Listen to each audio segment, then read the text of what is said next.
چې ټولو ملګرو ته زه ورکوم.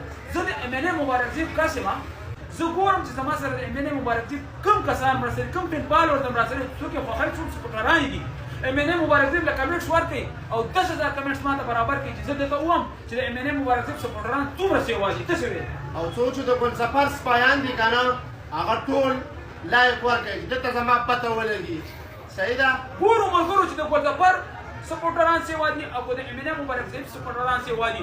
MNA له کمنټس ورکوي مبارکزیب له او ګلزفر له چې کومه ده لایک ورکوي. سټارټ واخلي ګورو چې د چا سپوټر سیوا دي. سلامونه ملګرو دې وخت را سره ناست دی زاهد سوي لوها بچي صاحب را سره ناست دی او وسیع الله را سره ناست دی. که تاسو دې دواړو ته وګورئ نو دا بالکل خو زه تاسو ته ووایم نو د شهید جهانګیر په هم شکل دی او د هغه سره د کوم مشابهت لري. نو په دې وجه باندې ماشاءالله دا دواړه ماته ډېر زیات ګران دي چې چېرته مې الله دې کامیاب ساتي الله دې بریالي ساتي ځکه چې دې کامیاب دي انشاءالله تعالی موږ به دې ته د شهید جهانګیر په هغه سترګو باندې ګوري او الله دې وکړي چې دې کوم سټرګل کوي کوم محنت کوي نو چې دا هغه شان محنت چې شهید جهانګیر کوم. لو یو دواړو ته مهرباني مننه شکریہ.